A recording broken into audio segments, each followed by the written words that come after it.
Hi, I'm Dr. T, and I'm a pediatrician. On Ask Dr. T, I answer health questions from teens. Questions ranging from safe sex, to self-love, to questions about body parts. Let's get this episode started.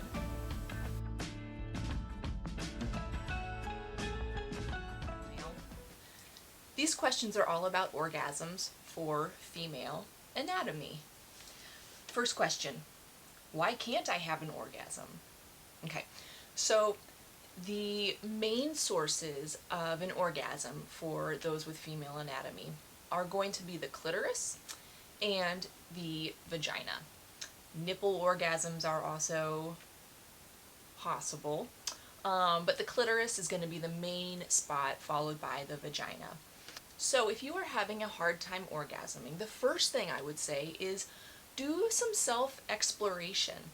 The clitoris, I've done multiple videos on where to find the clitoris, but it's going to be where the labia minora meet up in the front. The clitoris is generally covered by a hood or a piece of skin, although that's to varying degrees in every individual. So do some exploring and find the area that feels a little bit more sensitive, a little good when you touch it, and just try things out. As far as vaginal orgasms, you can try using sex toys. You can also try with a partner, with a finger, or with a penis. So don't be discouraged if you haven't been able to orgasm. Explore and figure out your own anatomy. Second question. My boyfriend and I looked, and I don't have a clitoris. There's no source of sensation or a visible indication that I even have one. Is it possible not to have a clitoris? So, clitoral atrophy has been described in the literature. It's generally because of not being used. However, you're pretty young. So it might be that the one part of your clitoris is not there, but the body of the clitoris is still there. So the clitoris is actually a fairly long organ. The clitoris itself, as we know, the little nub that is on the surface, is just the start of the clitoris. The body actually extends around the vaginal opening. So it is possible to still feel clitoral sensation, but just not at the clitoral head or where it's conventionally found. So if you have concerns about either not having a clitoris or not having sensation there, try other parts of your vulva and the vagina and see if you can get some pleasure by touching other parts or within the vagina. It also is worth showing a doctor if you're comfortable. A doctor can look and see if maybe you're not looking in the right area, and I'm not saying you aren't. It's definitely possible that there is not a clitoris that you can see. So chat with the doctor as well. Question number 3.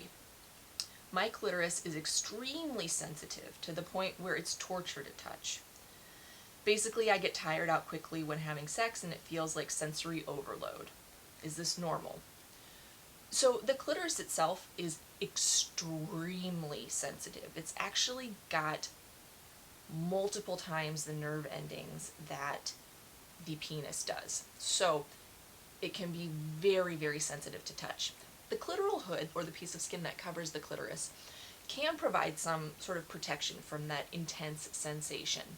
But not everyone has a larger clitoral hood, and the clitoris might be a little bit more exposed.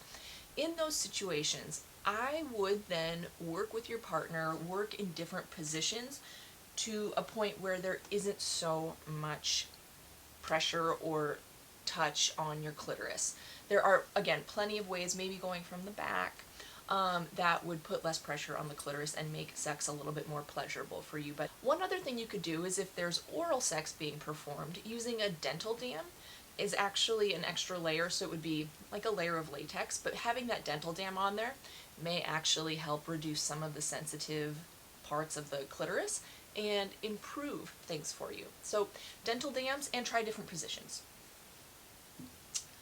Question number 4. I can't orgasm with a vibrator or fingers or anything. It will feel great like I'm about to, and then it all just goes away and nothing happens. So there is something called anorgasmia, which is not being able to have an orgasm. This happens in the general population. It usually happens to more females than to males, but you're okay. There are many things that can contribute to anorgasmia, but one of the biggest things is going to be mental health. And not necessarily depression or anxiety, although those can contribute to anorgasmia, but having some experience with a history of an unhealthy relationship or a bad experience with sex can also contribute to anorgasmia. So if this is you, I would talk to a doctor about some of the ways that you could potentially improve your mental health, whether that's through medication or counseling. Last question. I've been on antidepressants since I was young. Now I am having a difficult time learning about an orgasm and what it should feel like. Will I ever be able to orgasm? So mental health conditions can make it difficult for someone to orgasm, like we just discussed, but the treatment for mental health can also sometimes cause difficulty orgasming. I would talk to your doctor about trying a different antidepressant if this is something that you consider worthwhile. I do. There are many types of antidepressants, and they work well for depression, but they have different effects on ability to orgasm. So I would talk to a doctor about trying something else. Mental health is very important, so is the ability to experience sexual pleasure. So you can definitely balance the two. All right, and that'll do it for orgasm questions about female anatomy. There are more to come. And remember, if you have a question for Ask Dr. T, you can either respond in this video or submit through my website, askdrt.net.